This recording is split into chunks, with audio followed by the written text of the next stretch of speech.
Good morning. Welcome to Inquisition Update. My name's Tom Fress, and I'll be your host for the next hour.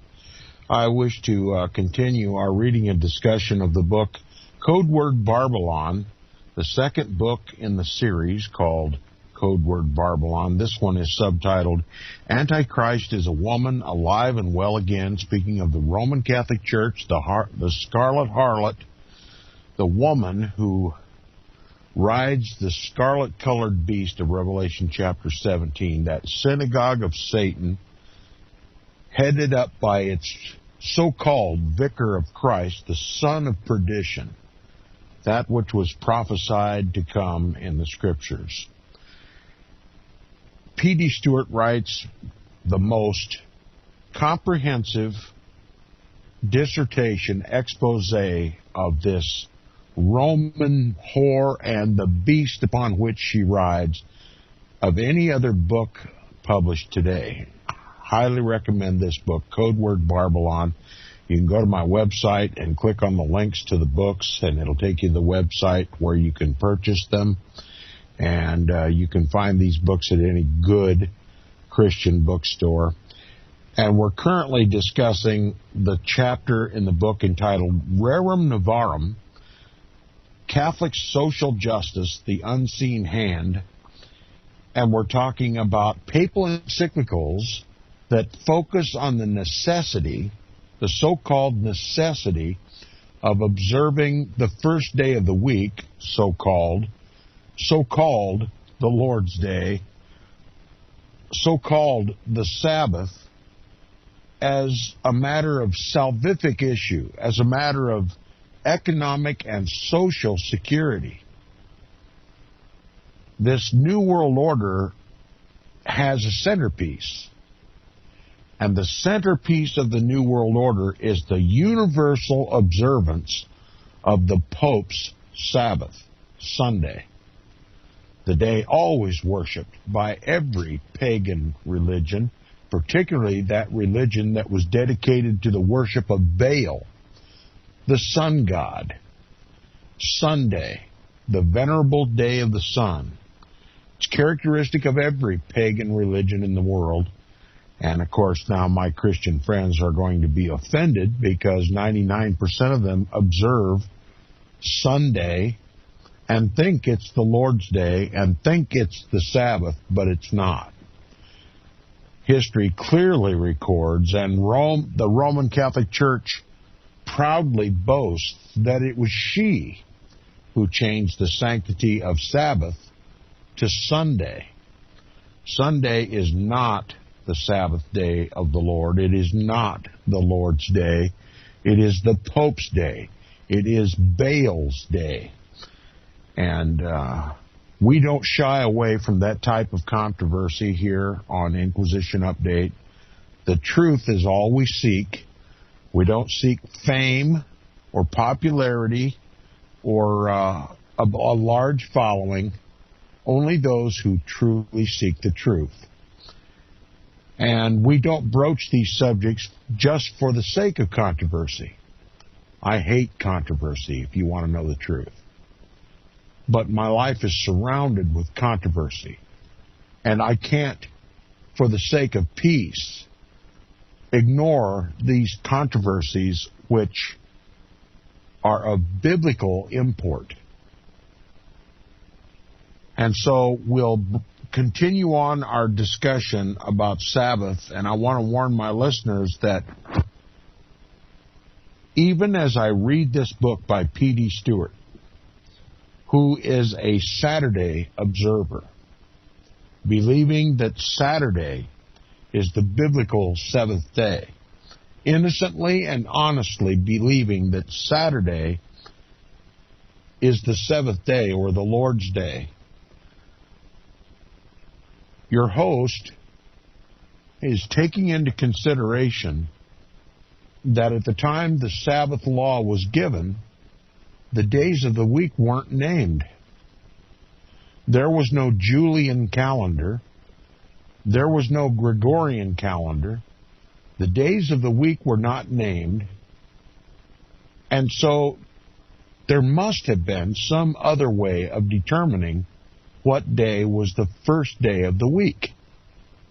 And by that, to determine what day was the seventh day of the week. And as important as the subject of Sabbath is to me,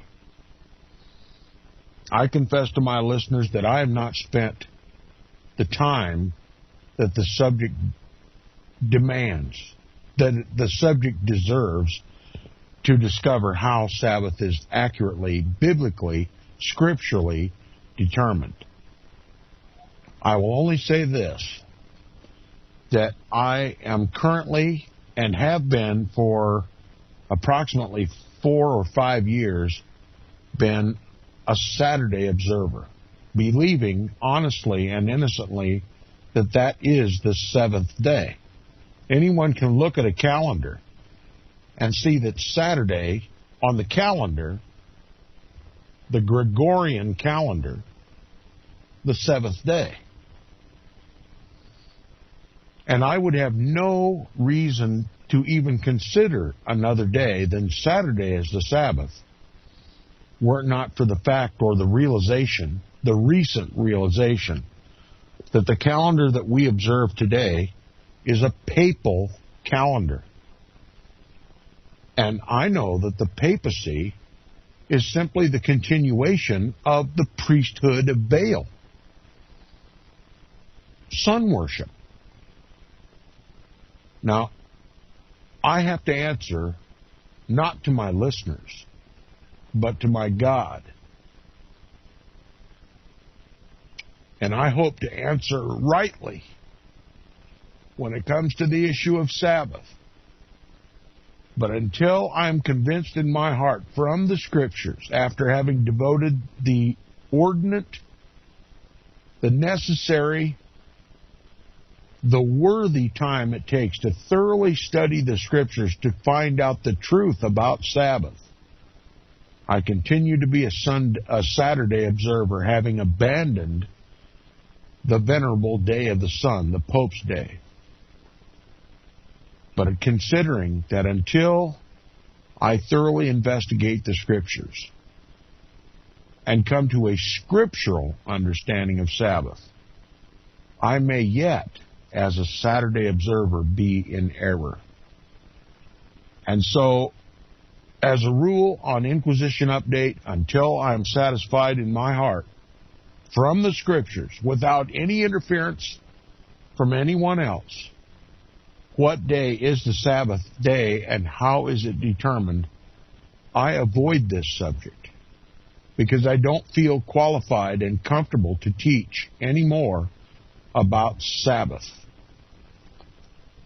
Now, my apologies to my listeners, but mostly my apologies to my God for not having devoted the time necessary to seek out the truth regarding the centerpiece of God's Decalogue, the Ten Commandments.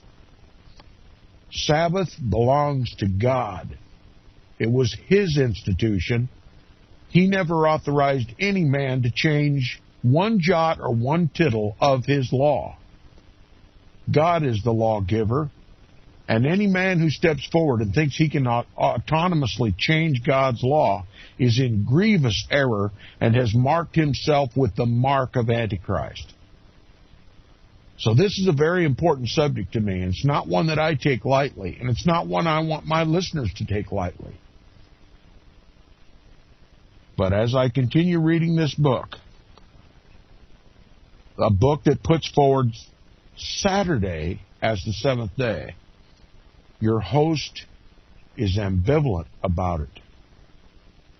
And I will read this book as it is written, making my comments as we go along, as is my custom.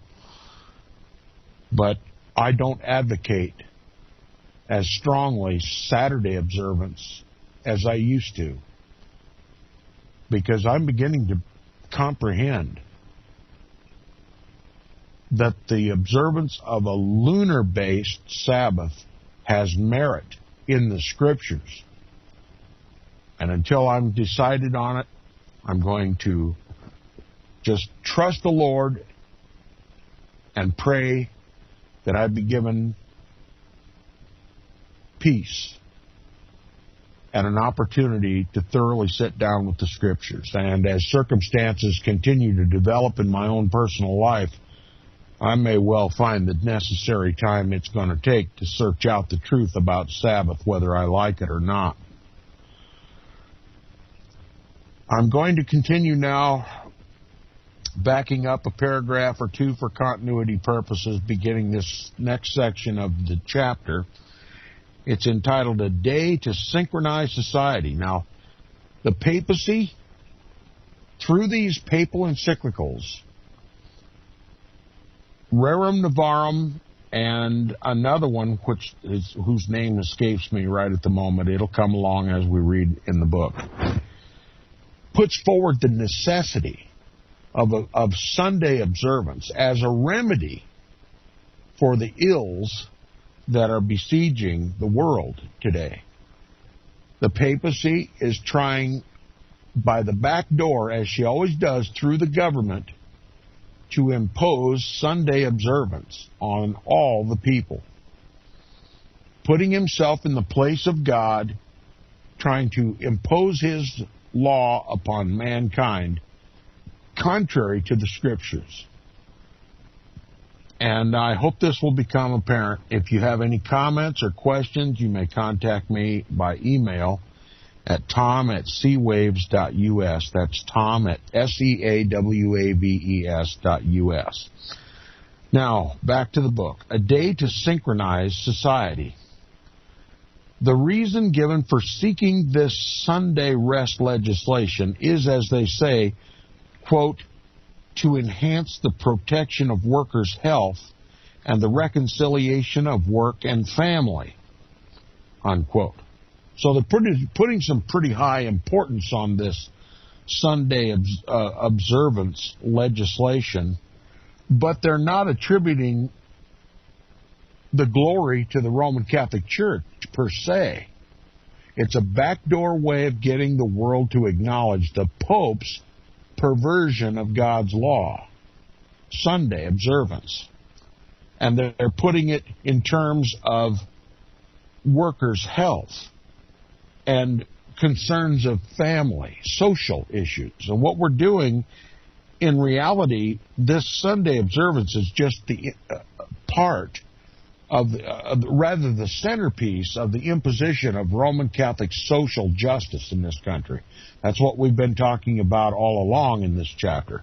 Roman Catholic social dogma. The Pope's going to determine how society should be run. Not God. The Pope is going to determine. And it's by this type of legislation that he achieves this. Now, continuing with the book, it says, and as we shall see below, they have been most successful in this ploy.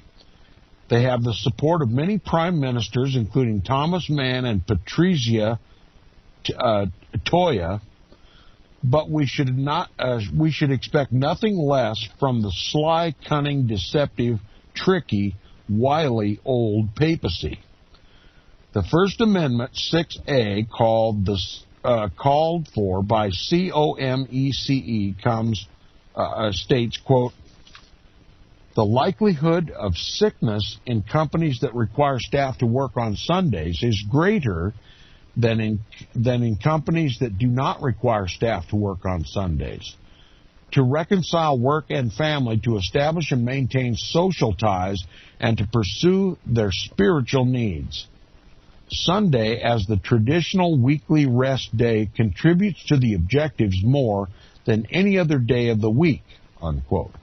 See, they've linked Sunday observance to health. And they've called Sunday the traditional day of rest. Yes, it's traditional. It's not legal, but it's traditional.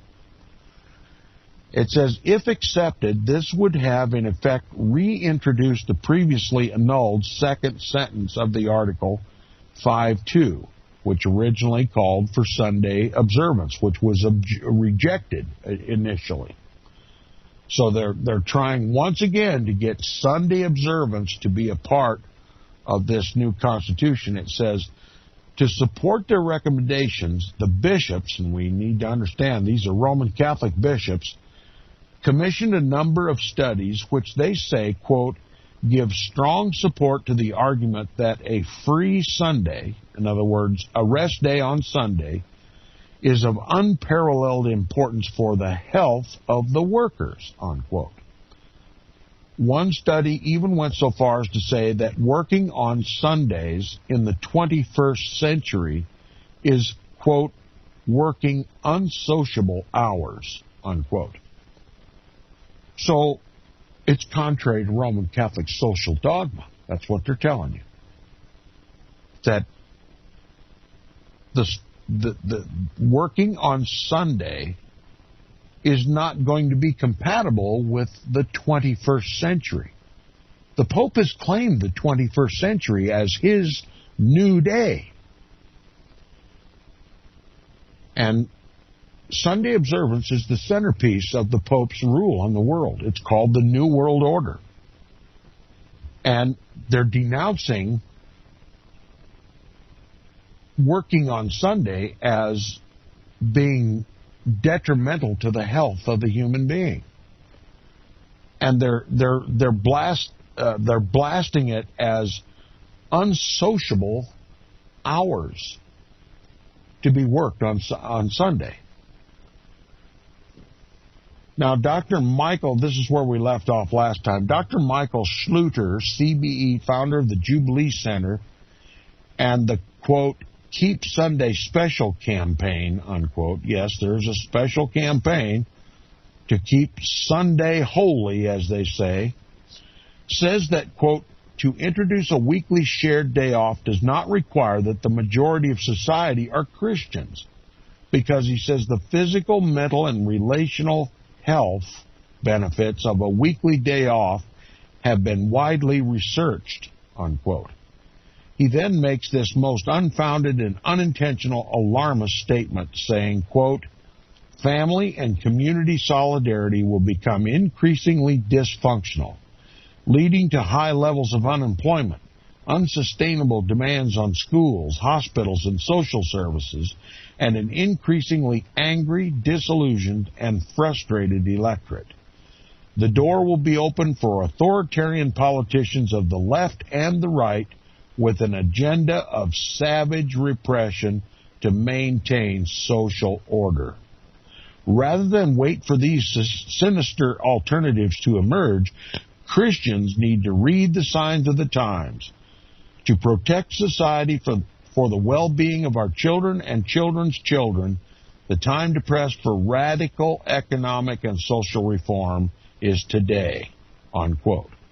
The author replies, what absurdity. Now look how they've tied up Sunday observance with dysfunction in the family and the community. They've tied up Sunday observance with high levels of unemployment. They've tied up Sunday observance with unsustainable demands on schools, hospitals, and social services.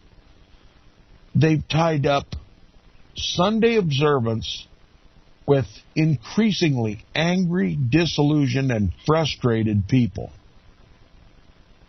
And they've tied Sunday observance to the opening of the door for authoritarian politics, both of the left and the right, that is Democratic and Republican, with an agenda of savage repression to maintain the social order.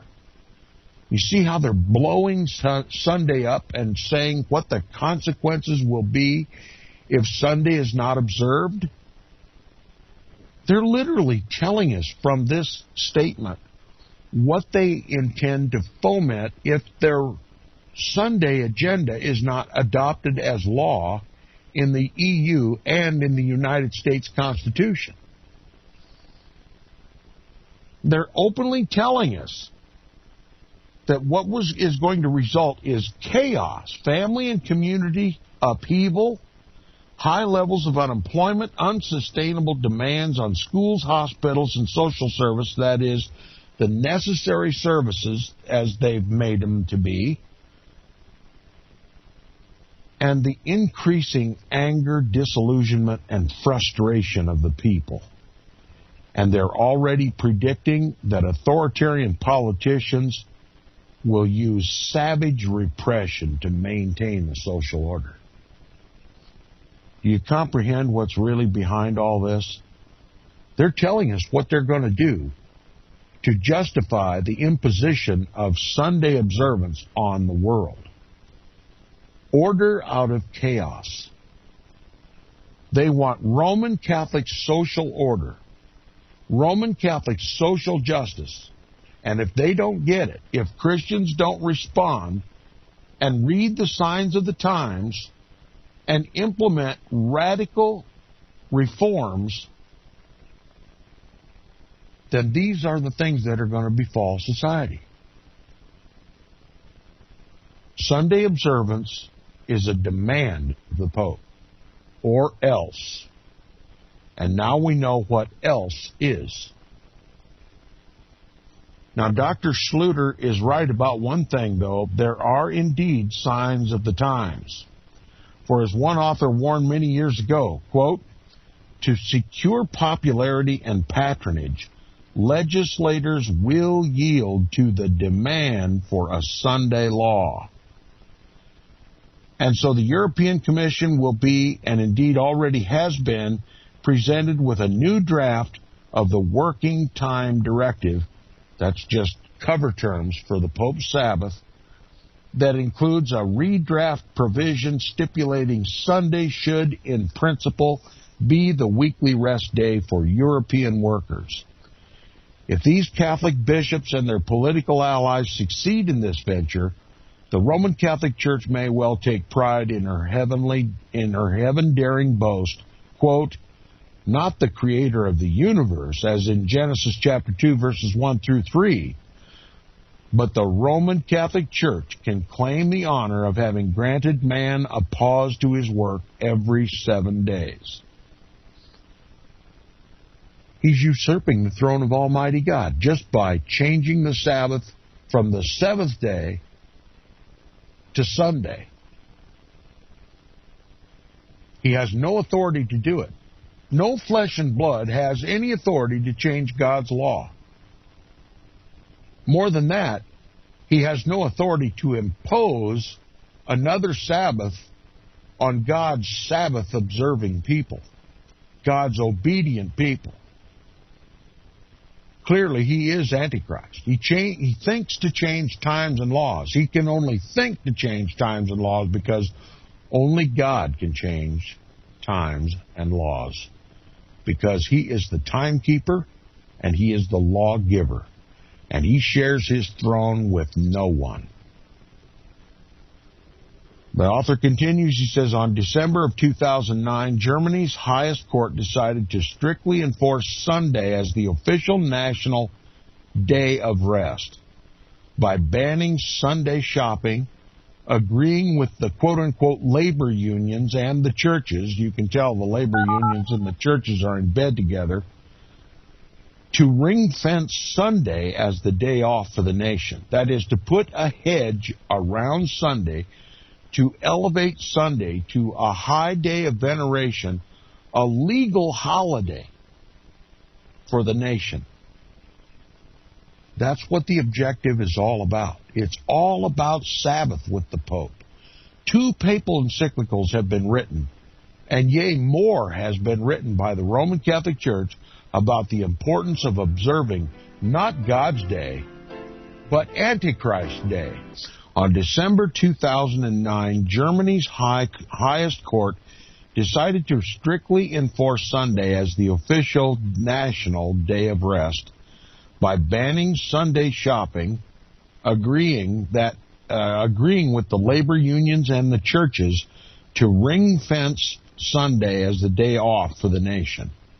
But the court cleverly did not focus on protecting the right to worship or rest on Sunday as a religion day, but rather on protecting workers in the retail sector from having to work on Sundays, because sometimes the only day that is the workers, might get to spend with other members of their family.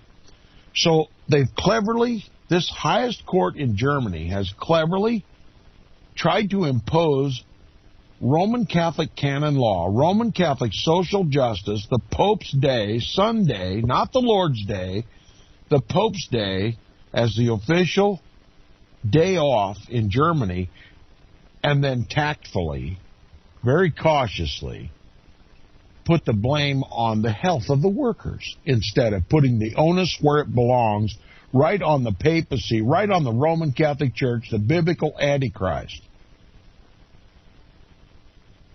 The court is controlled by the papacy. It says in an article by Germany's leading magazine Der Spiegel titled, "Even Atheists Need to Switch Off on Sundays," in other words, turn the switch off on Sundays, in other words, take a day of rest, December 2nd, 2009, quotes the Financial Times Deutschland as saying, "The ruling by the Constitutional Court has revived the emotional debate about opening hours of shops on Sundays.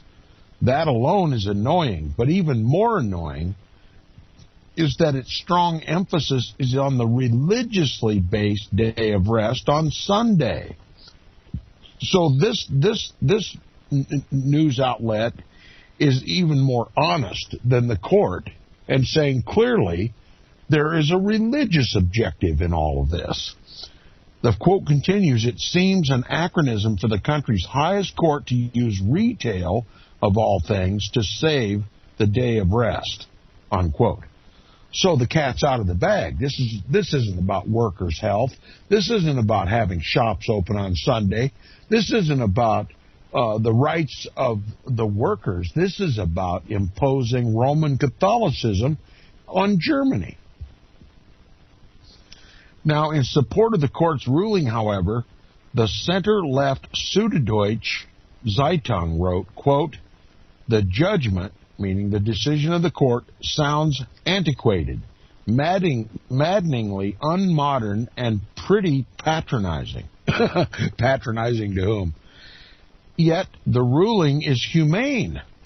I mean, who can argue with giving man a day off? Everybody knows the human body has limitations, and that everybody ought to have a day off to take care of family instead of working for their slave master 7 days a week, 365 days a year.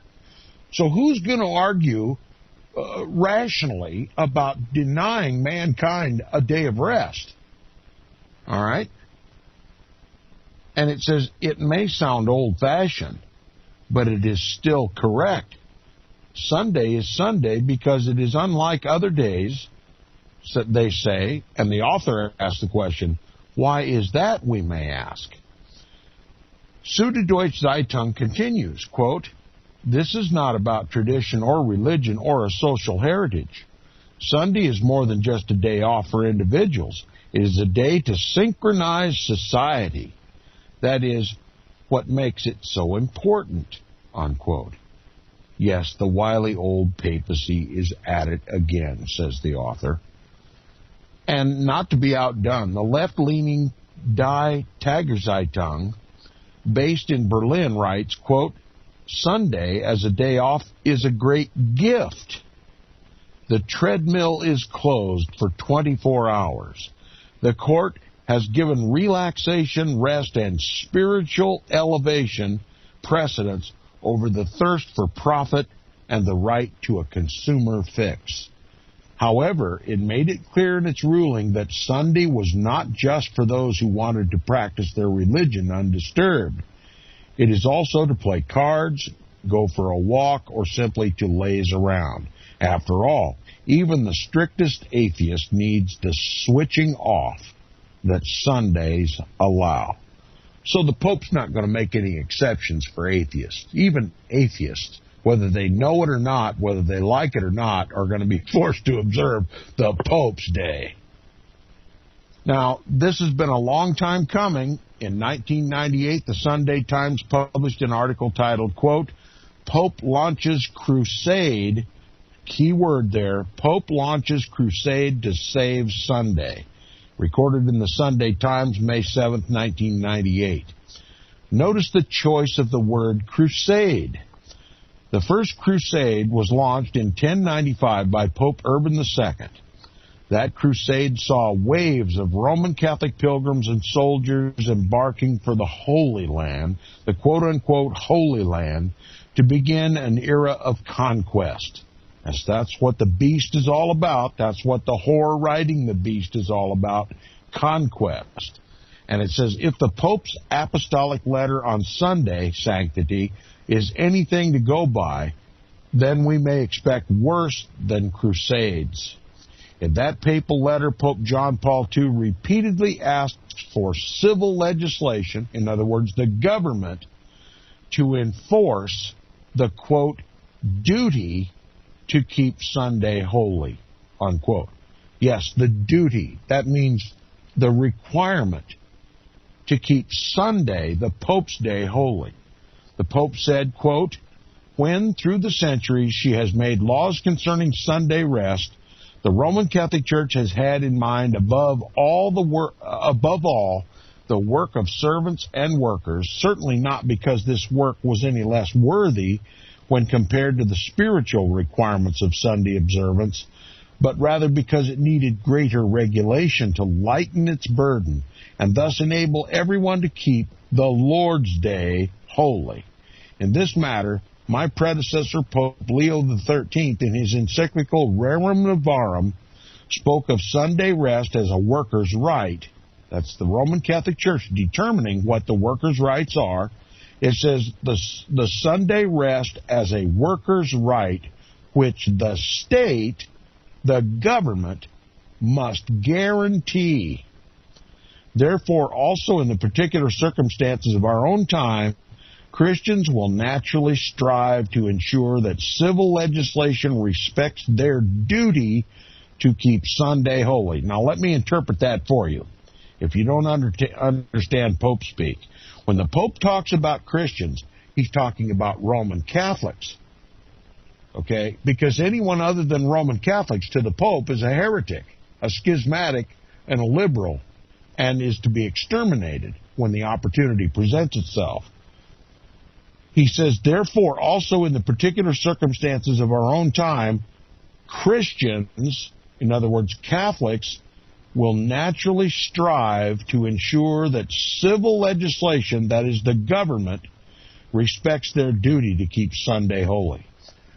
So this is a clear instruction from the papacy for every Roman Catholic in government to strive to change civil laws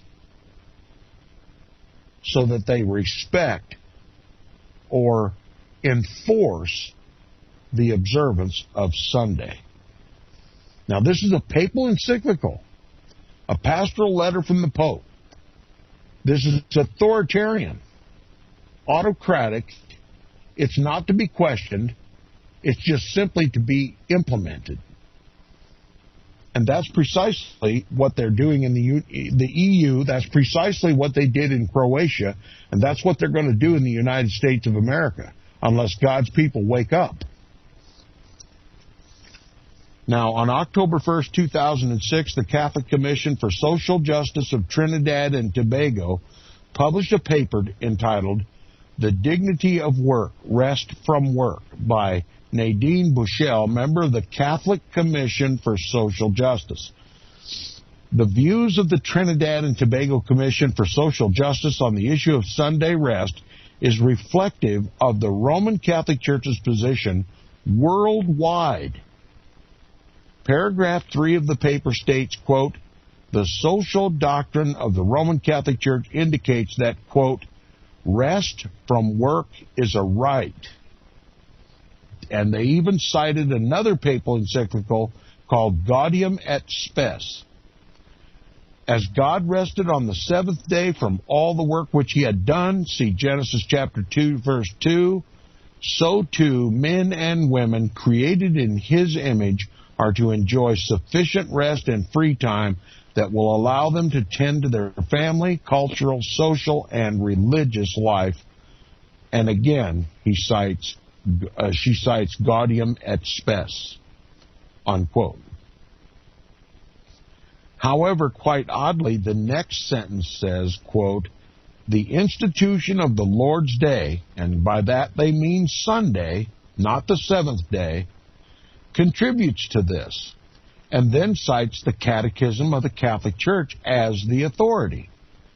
Even more bizarrely and self-contradictory, paragraph 14 of the paper states, quote, Christians, that is, Catholics, in respect of religious freedom and of the goodwill of all, the common good of all, there's those words again, common good, should seek to have Sunday recognized as legal holidays, unquote. That's right. Sunday is going to be a legal holiday, just as is the pagan celebration of Christmas, the pagan celebration of Easter, and all the other observances of Roman Catholic saints like Columbus Day and Valentine's Day. We're seeing the Roman Catholic calendar, the Roman Catholic so-called holiday calendar being imposed by civil law. And the centerpiece of all this abomination is Sunday enforcement. The author says, how does enforcing Sunday as the only legal day of rest further religious freedom and the good of all, when many people do not keep Sunday holy, or any day for that matter? How does enforcing Roman Catholicism as state religion enhance religious freedom or contribute to the good of all, of those who do not wish to avail themselves of the goodwill of the Roman Catholic Church? From the above, we can see that Sunday rest is a cornerstone of the Roman Catholic social model on social justice. The author just reiterated what I said earlier. Sunday has become the centerpiece of Roman Catholic social doctrine. Reader, the Roman Catholic Church has been pushing hard to make Sunday observance mandatory in Europe for 15 years. In recent months, the Roman Catholic Church hierarchy has been working with dogged determination to amend the EU's working time directive to have Sunday rest included as part of EU law. Paragraph 286 of Rerum Novarum, cited earlier, states, quote, public authorities, that is the government, and every institution regarding the public service, that might even mean your police department and your school board, all right? Public authorities have the duty to ensure that for reasons of economic productivity, citizens are not denied time for rest and divine worship. See how they connect? The imposition of Roman Catholic canon law as a consequence of economic productivity. Employers have an analogous obligation regarding their employees. Christians, in respect of religious freedom and of the common good of all, should seek to have Sundays recognized as legal holidays, unquote. So you getting the message? Are you getting the message? Note, reader, that Rerum Novarum, that of Leo XIII, Pope Leo XIII, dated the 15th of May of 1891, has been reaffirmed by every pope since. 40 years after, Pope Pius XI described his predecessor Leo's initiative in his own 1931 encyclical entitled Quadragesimo Anno as a, quote, most weighty principle which cannot be set aside or changed and remains fixed and unshaken in social philosophy, unquote. Kind of sounds like God, isn't it? Doesn't it? I am God and there is none else.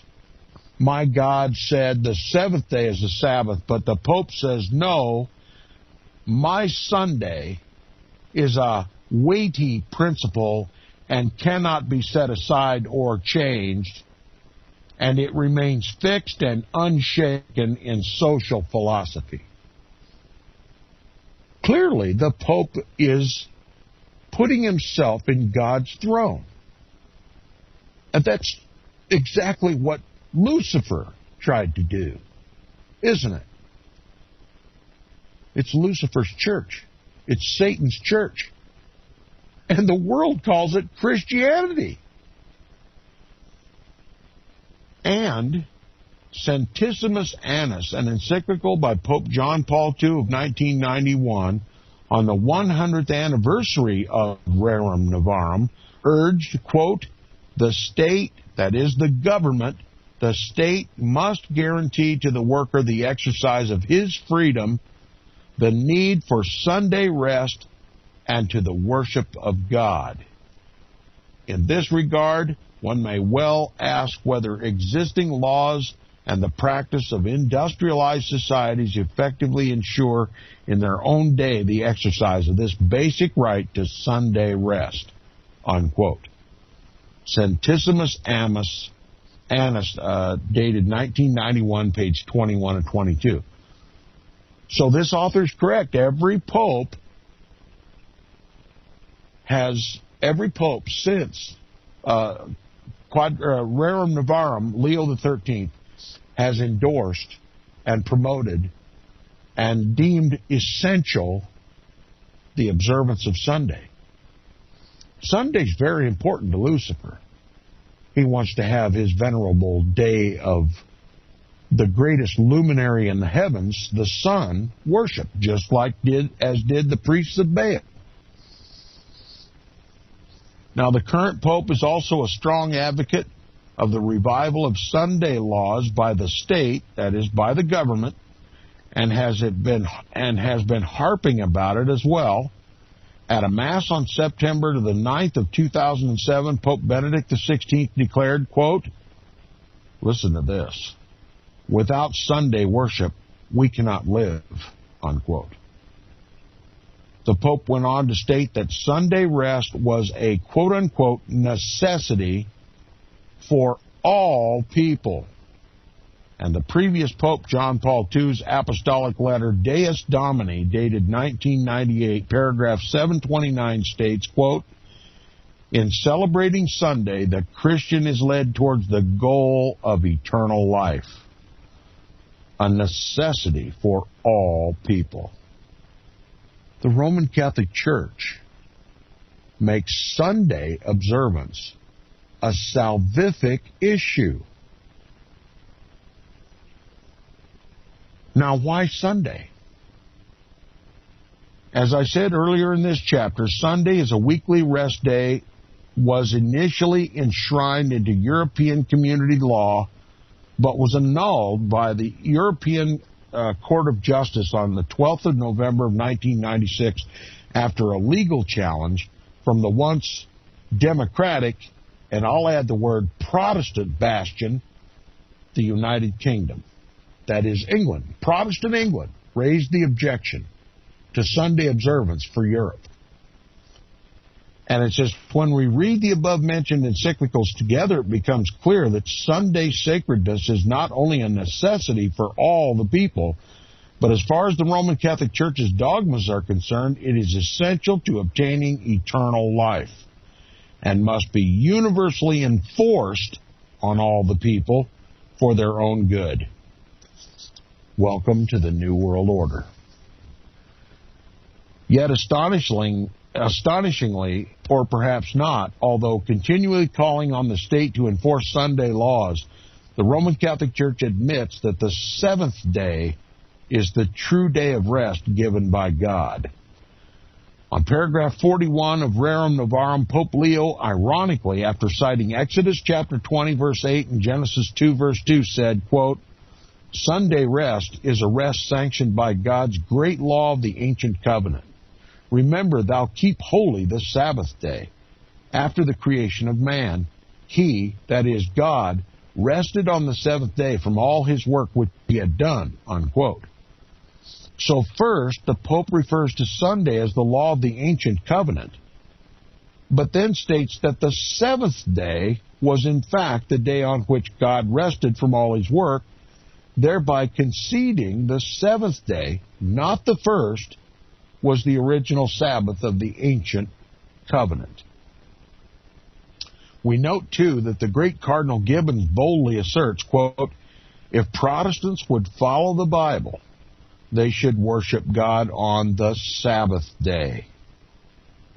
That's right. A Roman Catholic cardinal has boldly and publicly asserted if Protestants would follow the Bible, as they say they do, they should worship God on the Sabbath day. This is an open admission by this cardinal that Sunday is not the Sabbath day as appointed by the Creator.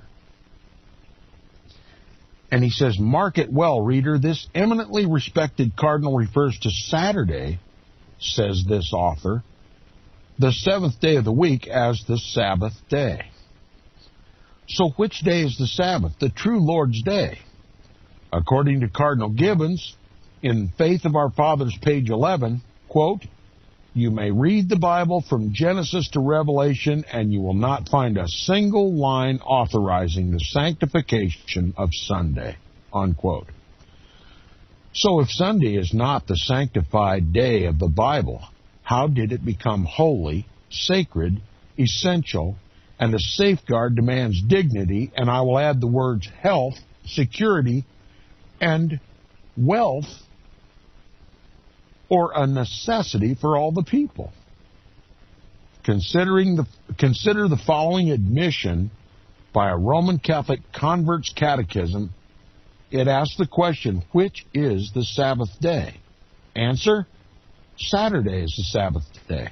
Question, why do we observe Sunday instead of Saturday? Answer, we observe Sunday instead of Saturday because the Roman Catholic Church at the Council of Laodicea in 336 A.D. transferred the solemnity of Saturday to Sunday.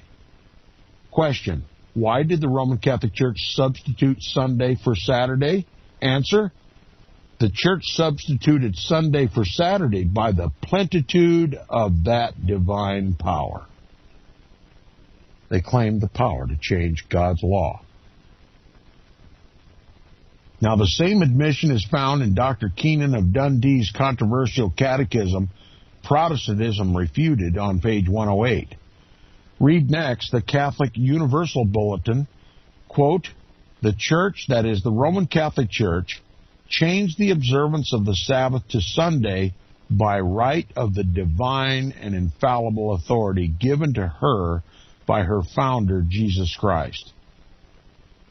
Now, they say this is clearly, in this statement alone, they say this is clearly authority apart from, derived from, but contrary to that which Jesus Christ taught. It says the Protestant claiming the Bible to be the only guide of faith has no warrant for observing Sunday. This is right out of Rome's own mouth. She boldly boasts of having changed the Sabbath.